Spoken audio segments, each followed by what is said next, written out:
Hi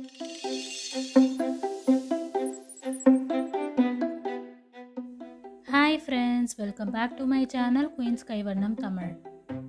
இன்றைக்கி நம்ம என்ன பண்ண போகிறோம்னு பார்த்தீங்கன்னா, மார்னிங் பிரேக்ஃபாஸ்ட்டுக்கு இல்லை நைட்டு டின்னருக்கு அப்படின்னு சொல்லிட்டு நம்ம தோசை வந்து யோசிப்போம் இல்லையா. அந்த தோசையே ஆனியன் தோசை வந்து போட்டுட்டு நம்ம வந்து புதினா கொத்தமல்லி சட்னி வந்து அந்த கலர் மாறாமல் நல்லா க்ரீன் கலரில் எப்படி செய்யறது அப்படின்னு சொல்லிட்டு பார்க்க போகிறோம். இப்போ வாங்க எப்படி பண்ணுறதுன்னு பார்க்கலாம்.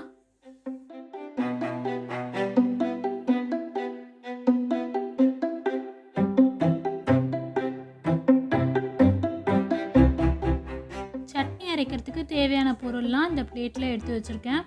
நல்லா வந்து ஒரு கைப்பிடி அளவு புதினா, அதே அளவு கொத்தமல்லியும் வந்து நல்லா கழுவிட்டு வச்சுருக்கேன். ஒரு 1/4 மூடி அளவு தேங்காய், ஒரு 15 போல் சின்ன வெங்காயம் தோல் உரித்து வச்சுருக்கேன். நம்ம காரத்துக்கு ஏற்ற மாதிரி பச்சை மிளகாய், ஒரு துண்டளவு இஞ்சி, அதுக்கப்புறம் பார்த்திங்கன்னா ஒரு சின்ன நெல்லிக்காய் வரும் பார்த்திங்களா, அந்த சைஸ் அளவு புளி, இதெல்லாம் எடுத்து வச்சுருக்கேன். ஒரு கடாய் வச்சுட்டு அதில் ஒரு 4 டீஸ்பூன் அளவு நல்லெண்ணெய் ஊற்றி வச்சுருக்கேன். எண்ணெய் நல்லா சூடான உடனே தோல் உரித்து வச்சுருக்க சின்ன வெங்காயத்தை சேர்த்துக்கலாம். அது கூடவே பச்சை மிளகாய், இஞ்சி இதெல்லாம் சேர்த்து நல்லா வதக்கிக்கலாம்.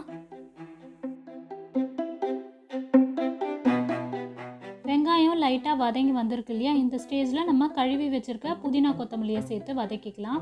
புதினா கொத்தமல்லியை கழுவிட்டு அந்த தண்ணி நல்லா வடியட்டும் அப்படின்னு சொல்லிட்டு நம்ம வந்து அந்த தண்ணியை வடிய விட்டு எடுத்துக்கணும். அந்த தண்ணியோடு போட்டோம் அப்படின்னா அந்த புதினா கொத்தமல்லி வதங்கிறதுக்கு லேட் ஆகும். அப்போ வந்து வதங்கிறதுக்கு லேட் ஆகும் போது அதோட கலர் வந்து சேஞ்ச் ஆக ஆரம்பிச்சிடும்.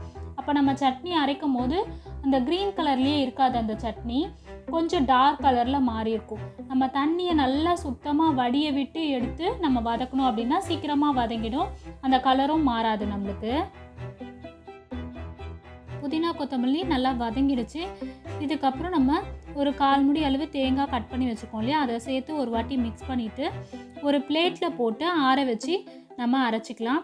நம்ம அந்த கடாய் சூடில் இருக்க அந்த கடாயிலேயே வச்சோம் அப்படின்னா அப்பயும் கூட அதோட புதினா கொத்தமல்லியோட கலர் மாற ஆரம்பிச்சிடும். அதனால் வேறு பிளேட்டில் போட்டு ஆற வச்சோம் அப்படின்னா நம்ம அரைக்கும் போது அந்த க்ரீன் கலர்லேயே இருக்கும் இந்த சட்னி. பிளேட்டில் போட்டு நல்லா ஆற வச்சுக்கலாம். சட்னிக்கு வதக்கி வச்சுருந்தோம் இல்லையா, அது நல்லா ஆறிடுச்சு. ஒரு மிக்ஸி ஜாரில் நம்ம வதக்கி வச்சுருந்த தேங்காய், வெங்காயம், பச்சை மிளகாய், இஞ்சி இதெல்லாம் இருக்கு இல்லையா, அதெல்லாம் மட்டும் ஒரு வாட்டி போட்டுக்கிறேன். அதுக்கப்புறமா வந்து நம்ம இந்த புதினா கொத்தமல்லியை சேர்த்துக்கலாம்.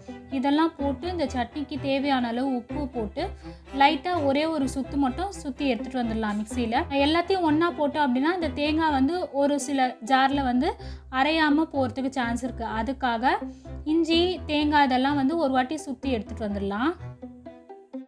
லைட்டாக கொரன்னு அரைச்சி எடுத்துகிட்டு வந்தாச்சு. இது கூடயே இப்போ இந்த புதினா கொத்தமல்லியும் சேர்த்து கொஞ்சமாக தண்ணி ஊற்றி நல்லா ஒரு திக்கான சட்னி மாதிரி அரைச்சி எடுத்துகிட்டு வந்துடலாம்.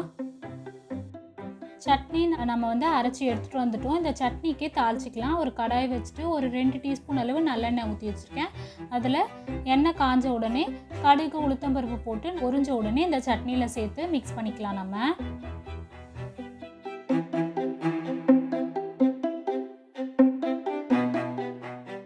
சட்னி ரெடி ஆகிடுச்சு. இப்போ தோசை ஊற்றிக்கலாம். தவா வச்சுருக்கேன். தவா நல்லா சூடான உடனே தோசை மாவு ஊற்றிட்டு கொஞ்சம் ஒரு மாதிரி கொஞ்சம் லைட்டாக திக்காக ஊற்றிட்டு அது மேலே ஆனியன் வந்து நம்ம வந்து ஃபைனாக சாப் பண்ணி வச்சுருக்கேன். ஆனியனை வந்து சேர்த்துட்டு அது மேலேயே கொஞ்சமாக இட்லி பொடி தூவிட்டு எண்ணெய் ஊற்றி மீடியம் ஃப்ளேமில் வச்சு 2 பக்கமும் செவக்க வச்சு எடுத்துக்கிட்டோம் அப்படின்னா ஆனியன் தோசை சூப்பராக இருக்கும்.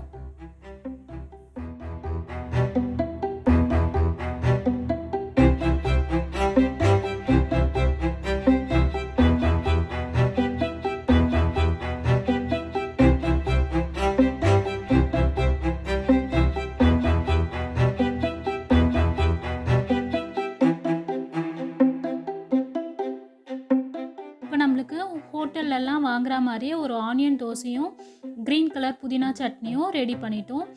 இது பார்த்திங்கன்னா அந்த சட்னி வந்து ஹோட்டல் டேஸ்ட்டில் இருக்கும். அதே மாதிரி அந்த ஹோட்டலில் கொடுக்கக்கூடிய கலர்லேயே இருக்கும், க்ரீன் கலரில் இருக்கும். ஏன் நம்ம வீட்டில் செய்யும் போது எதனா ஒரு மிஸ்டேக் பண்ணுவோம், அது வந்து கொஞ்சம் டார்க் கலரில் மாறிடும். இந்த மாதிரி ஹோட்டலில் கொடுக்குற மாதிரியே இருக்கும். இதே மாதிரி நீங்கள் ட்ரை பண்ணி பாருங்கள். ட்ரை பண்ணிவிட்டு எங்களுக்கு கமெண்ட் பண்ணுங்கள். இந்த வீடியோ உங்களுக்கு பிடிச்சிருக்கு, யூஸ்ஃபுல்லாக இருந்துச்சு அப்படின்னா இந்த வீடியோக்கு ஒரு லைக் பண்ணுங்கள், உங்கள் ஃப்ரெண்ட்ஸ் கூட ஷேர் பண்ணுங்கள். இப்போ தான் எங்கள் சேனலை புதுசாக பார்க்குறீங்க அப்படின்னா கீழே இருக்க சப்ஸ்கிரைப் பட்டன் ப்ரெஸ் பண்ணிவிட்டு பக்கத்தில் இருக்க பெல் பட்டன் ப்ரெஸ் பண்ணிக்கோங்க.